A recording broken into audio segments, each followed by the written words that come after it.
So let's talk about Mickey, Robert Pattinson. Oh my god!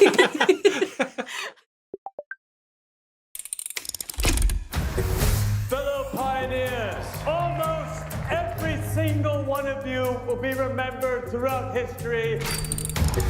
They made me work my ass off, giving me one shitty mission after another.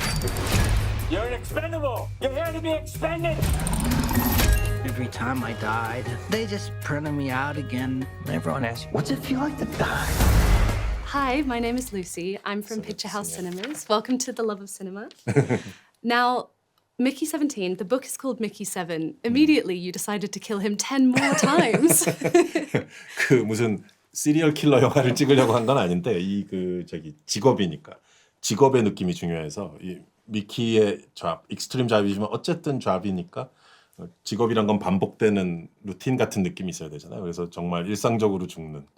근데 이제 사실은 꼭 17로 한 이유는 좀 있긴 있어요. 사실 뭐 27으로 해도 되고 47으로 해도 되는데. Yeah, so I wasn't trying to be a serial killer here, but you know, it is his job to die, and it was very important to give it that sense of routine and repeatedness that comes with something being your job. He has to die on a pretty daily basis to really make that land. And but you know, it could have been 27 or Mickey 47, but there's a particular reason I chose 17. 그 영화를 보시면은 관객들 아시게 되겠지만 이게 약간 미키의 성장 영화 같은 면이 있어요. 미키가 점점 성숙해지는 얘기잖아요. 그래서 17과 18 보통 사람이 18, 18이 되면은 공식적으로 사회적으로 성인으로 성숙한 사람으로 인정하는 그런 경계선이잖아요. 그 보더라인에 있는 게 17하고 18이니까 그래서 17을 고르게 됐던 면이 있죠.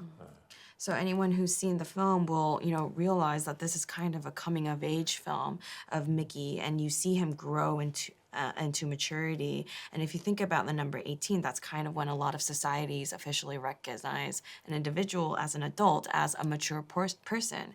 And so 17 and 18, you're kind of in between this borderline of crossing into adulthood, and that's why I chose 17 and 18. Was one of the first things I wrote down seeing the film. This is a coming of age story. Yeah, exactly. Which is Yeah, so yeah. funny. Tell me a bit about coming across this novel by Ashton Edward for the first time. What appealed to you about the story, and what did you want to do with your version? Because you do take it in some different directions. It's obviously a loving adaptation of the book, but with your own sort of flair.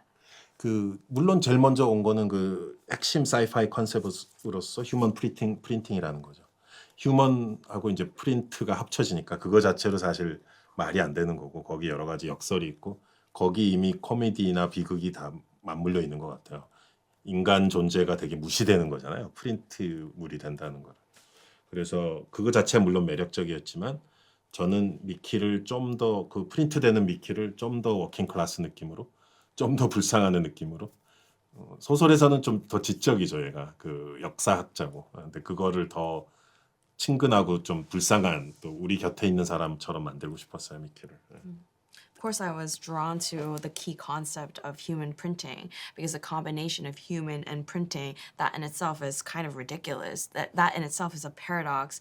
It's comedic and tragic, that combination of words. You know, to treat human beings like a print job, you know, you sense a lot of the disdain that normal people also find themselves in these days.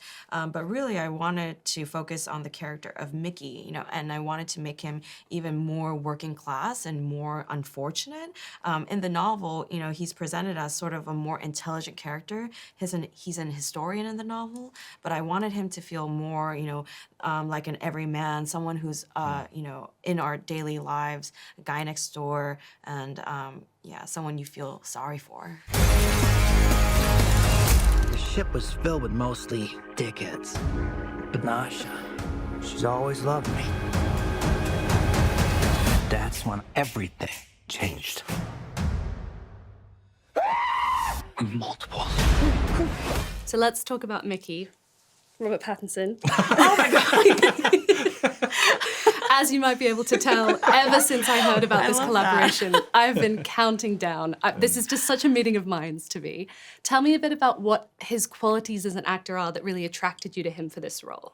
LA에서 처음에 이제 편하게 미팅했어요. 그때 뭐 시나리오를 아직 준 상태도 아니고 편하게 이제 카페에서 만나는데 이렇게 휘청휘청 들어오는데 정말 약간 얼빵하면서 정말 미키 세븐틴 같았어요. 그래서 본능적으로 그 조시 사프디의 그 굿타임즈에서 봤던 그 약간 거칠거칠하면서 그 정말 인간 냄새 확 나는 그 느낌이 역시 다르지 않았구나, 맞았구나라는 생각이 확 들었었고. 예.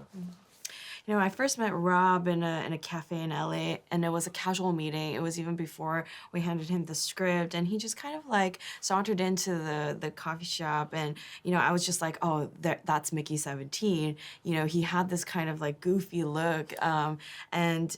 You know, when I watched Good Time, I found his performance so raw and rough. And 신발을 벗겨본 건 아니지만 정말 양말에 구멍이 나 있을 것 같은 느낌이 있었다니까. 예. it wasn't like I actually took off his shoes, but I felt like his socks probably has holes right now. And kind yeah, of. 예. yeah. 근데 18도 해야 되잖아. 18은 완전히 다르거든. 18은 좀 무섭기도 하고 카리스마도 있고 되게 폭발적이고 예측하기 힘들단 말이야. 근데 그거는 또 확신을 할 수밖에 없었어. 왜냐하면 그 라이트하우스에서의 그 랍을 봤기 때문에. 그리고 또 배트맨에서의 뭔가 어둡게 억제돼 있는 언제 폭발할지 모르는 그런 또 배트맨에서의 랍을 봤기 때문에 얘는 18도 할 수 있다. 이 배우는 그런 훌륭한 배우님이시다. 뭐 이런 생각이 딱 들었었죠. But 18 is a very different character. He's kind of terrifying, charismatic, explosive, and unpredictable. But I was always already sure that he could play it because I saw him in The Lighthouse and even Batman. There's this like dark, repressed sense you get from his performance there, and he feels like he could explode at any moment. And so I, you know, was certain that he could play 17 and 18, and he would be great in it.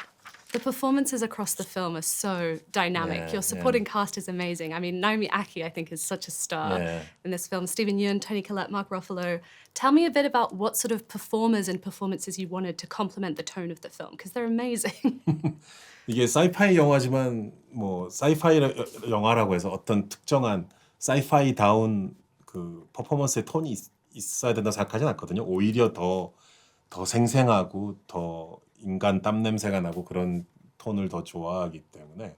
그리고 스토리나 캐릭터의 묘사 자체가 무슨 사이파이인데 무슨 뭐야 저기 행성간 송금수수료 얘기하고 있고 막 이런단 말이에요. 그 단어가 있잖아요 우리 대사에.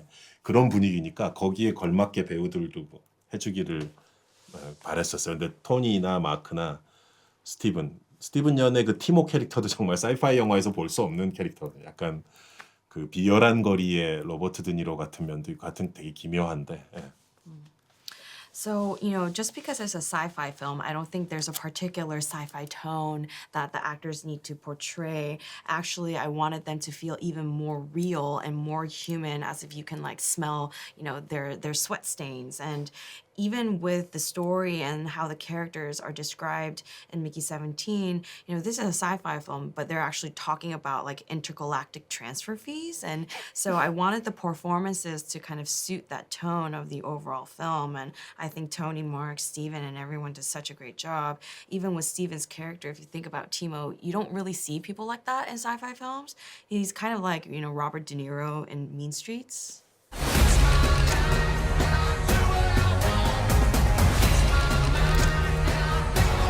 The simple fact is, we're in a state of war, and our survival is in the balance.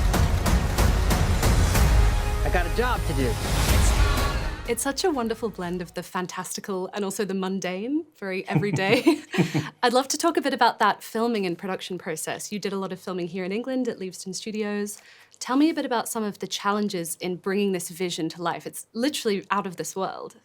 그 리브스덴 스튜디오가 워낙 그 하나의 시네마, 그러니까 영화 팩토리처럼 잘 갖춰져 있어서 뭐 모든 거를 체계적으로 진행하는데 되게 좋았었고, 이제 우주선을 제가 해보는 게 처음이니까 영화의 80%가 우주선 안에서 벌어지는데, 대신 이제 제가 체코에 있는 그 마란도프 스튜디오라는 데서 그 기차 세트를 만들어서 운영해 본 적이 있어요. 그 영화의 99%가 기차 안에서 벌어진 일이었기 때문에 스노우피어서가 그래서 그때 경험이 저한테는 조금 도움이 됐었고요. 예. You know, so Leaves in Studios is kind of like this film factory where you have everything you need to create a film. And so it was so smooth and everything was there. But this was my first time filming a story about a spaceship, and 80% of the story happens inside the spaceship. But with Snowpiercer, I have the experience of filming a bunch of train sets at Barrandov Studios in the Czech Republic. And so that experience of filming in the train sets really helped with this one. 그래서 사운드 스테이지에서의 세트 이런 것들 경험이 있었고 크리퍼라는 이제 크리처들이 나오지만 그것도 이제 옥자나 괴물 호스트 때 경험이 있었으니까 다 이제 나름의 자신감을 갖고 해나갔는데 문제는 이제 투 미키 그러니까 한 프레임에 투 미키가 나오는 거 있잖아. 미키 17, 18 같이 나오는 그게 저한테는 가장 큰 챌린지였어요. 그 복잡한 게 많았거든요. 둘이 막 몸이 엉키고 싸우고 이런 것들을 너무나 자연스럽게 두 패틴슨이 나와야 됐기 때문에 근데 VFX 팀의 도움으로 잘 해낸 것 같아요. So I was experienced with shooting on sets in a soundstage, and I was also experienced with creatures from Okja and the host. So I was pretty confident in those areas. But the issue was portraying two Mickeys in one in frame because we see 17 and 18 interact in a very complicated manner. A lot of the times, their bodies intertwine and they fight with each other, and it all had to look natural. It had to seem like it was actually two Robert Pattinsons on screen, and I think we managed to do that with a lot of help from the VFX department. Yeah, and Love was amazing for that two Mickey job. I was very lucky. We're a cinema company. Our audience will be very familiar with you and really excited to see more from you. Why is it important to see this film on the big screen in the cinema? What's the experience you hope that people have? 이 여러 배우들이 특히 영화적인 배우들이 펼쳐내는 영화적인 배우라는 정의가 뭘까요? 어쨌든 로버트 패틴슨이나 마크 러팔로나 토니 콜레트 이런 배우들이 정말 영화적 배우라고 생각해요. 그들이 펼쳐내는 퍼포먼스 자체의 스펙타클도 정말 큰 스크린에서 볼수록 그 퍼포먼스가 더 돋보이는 면이 있고요. 또 이들이 결국은 이제 외계 행성에서 펼쳐지는 스펙타클이 있어요. 그 광활한 설원에서 펼쳐지는 크리퍼들과의 드라마들이 있기 때문에 이렇게 아이맥스 스크린에서 약간 앞쪽 줄에 앉아서 조금 어지럽게 봐도 재밌을 것 같아요. 약간 어지럽지만. I think we have a spectacular lineup of very cinematic actors. I don't know what cinematic actors actually mean, but Robert Pattinson, Mark, and Toni Collette, I just find them so cinematic, and I think their performances are a spectacle in themselves, and you have to watch their performances on the big screen to really feel everything that they're trying to deliver to you. And also, this takes place on an alien planet, on a giant icy snowy field, and there are a ton of scenes with the creepers and the drama that comes from interacting with these alien creatures. So I would recommend people sit slightly on the front row on a big IMAX screen. It will make you slightly dizzy, but I think that will be great. Yeah, the bigger the face, the better. My great gift to mankind. Are you afraid to die? This time I wasn't scared.